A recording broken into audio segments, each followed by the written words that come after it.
শ্বেতায়া সুচিত্রা মণ্ডল Divya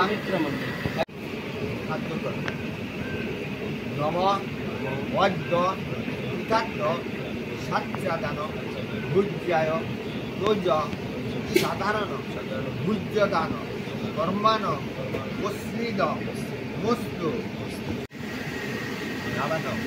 S Deepam নম নারায়ণে নম মধুরি বিখ্যাত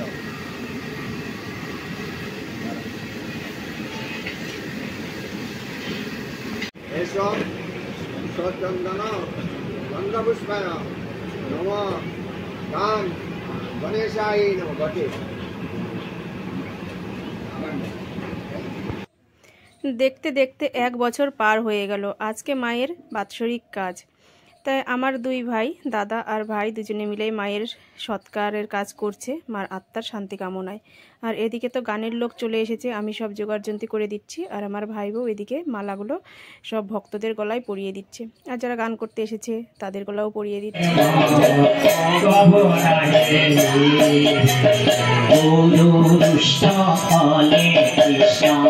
রাখিবারে কৃষ্ণ রুষ্ট হলে গুরু রাখিতে পারে, কৃষ্ণ রুষ্ট হলে গুরু রাখিবারে পারে, কৃষ্ণ গুরু মাতা গুরু পিতা গুরু হরপতি। দুপুরবেলার অনুষ্ঠান, তাই একটু সব কিছু তাড়াতাড়ি করতে হবে। মন্ত্রপাঠ শেষ হয়ে গেছে, আর এদিকে ভাগবত পাঠ শুরু হয়ে গেছে। আবার তার থেকে হাজার হাজার কোটি কোটি গুণ বেশি তুষ্ট হন কোন ব্যক্তি যদি শ্রীমদ্ ভগবত গীতা পাঠ করে। কারণ গীতা পাঠ করিলে দেবকীনন্দন শ্রীকৃষ্ণ যেমন তুষ্ট হন, সেই বেদ পাঠ দান যজ্ঞ তীর্থ ব্রতাদির দ্বারা তিনি তুষ্ট হন না।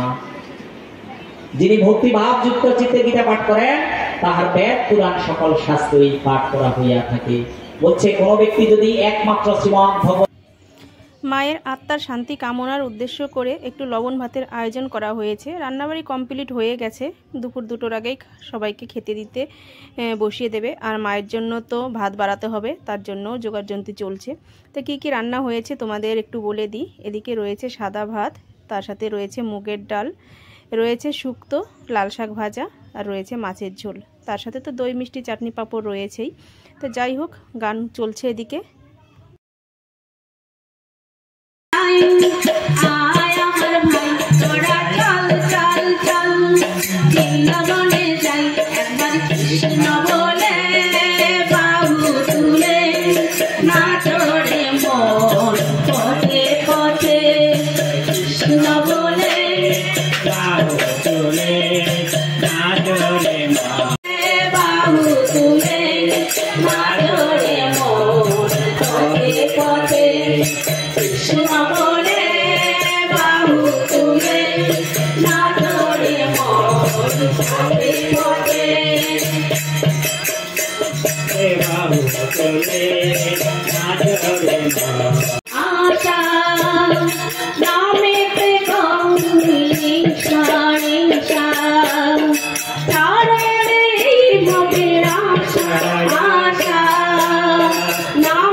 তুলাতে মোট তীর্থ করো।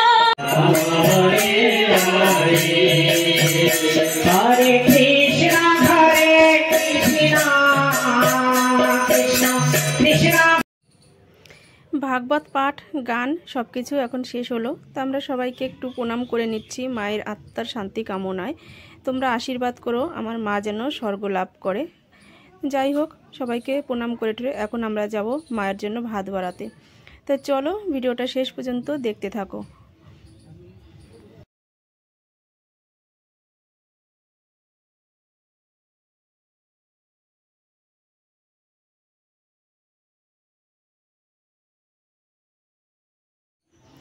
আমাদেরই বাড়ির পাশে একটা বাগান রয়েছে, আম বাগান। সেখানেই ভাত দেওয়ার জায়গা পরিষ্কার করা হয়েছে। সকালবেলা আমি লেপে দিয়ে গিয়েছিলাম এখানে। তাই যে সব কিছু নিয়ে চলে এসেছে, এখন মায়ের উদ্দেশ্যে দেওয়া হয়েছে। আর মাকে বলা হচ্ছে যে মা তুমি ঠিক মতন এসে খেয়ে নিও, সব কিছু তৃপ্তি করে গুছিয়ে নিয়ে। আর ভাইকে বলছিলাম যে আমার মা তো কোল্ড ড্রিঙ্কস খেতে ভীষণ ভালোবাসতো, তো সেটা আনা হয়নি। সেটা মনে পড়াতেই ভাইকে বলছিলাম বলে আমার ভাই আবার পয়সা বের করে নিয়ে আমার ছেলেকে দিয়ে পাঠাবে এখন। তা সেটা নিয়ে এসেছিল আর দিয়েও ছিল। ওটা না দেওয়ার সাথে সাথেই ফেনা উঠে বেরিয়ে গিয়েছিল। তাই ভাই বলছে যে দেখ এটাই মা হয়তো সবার আগে খেয়ে নিল, এর জন্যই আগে বেরিয়ে গেছে। আর এদিকে মধ্যাহ্ন ভোজনের ব্যবস্থা করা হয়েছে। তাই এই যে সবাইকে খেতে দেওয়া হয়ে বসিয়ে দেওয়া হয়েছে।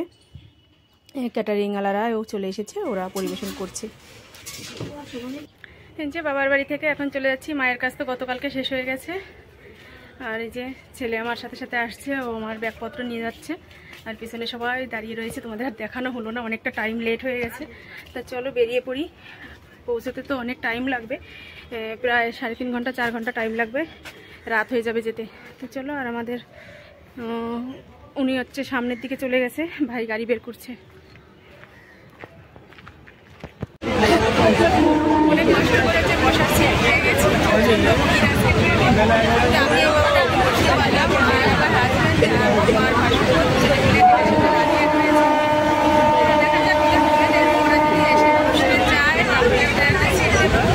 জায়গা হয়েছে এখানে বসে যাবো, দাঁড়িয়ে যাবো, কিছু করার নেই।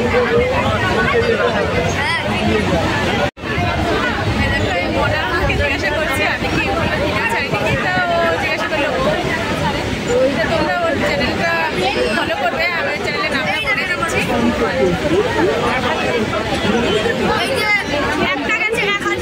তুমি নিজের মুখে বলে দাও। এই আমার চ্যানেল কোবরা অফিসিয়াল, আর দেখে নেবেন।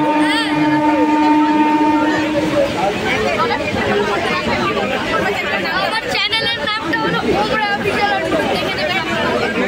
তোমরা সবাই দেখে নেবে, আমার চ্যানেলটা একটু সাপোর্ট করবে সবাই। চলো আমাদের ব্যাকগ্রাউন্ডটা দেখাই কতটা পরিমাণে ভিড় হয়েছে আজকে।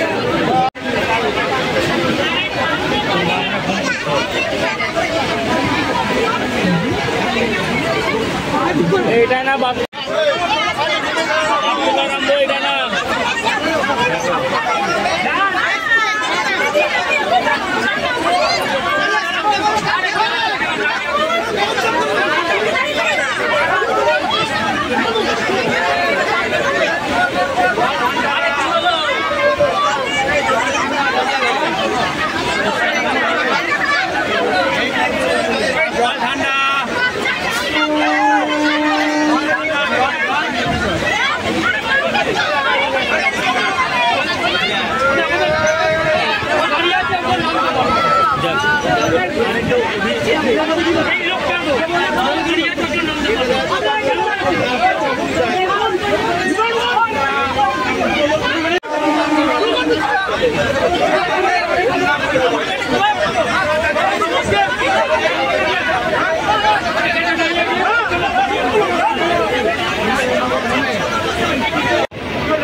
ট্রেন থেকে নেমে গেছি আর বাড়িতেও চলে এসেছি, প্রায় বাড়ির রাস্তায় ঢুকে পড়েছি। পুজো তো শুরু হয়ে গেছে, আজকে পঞ্চমী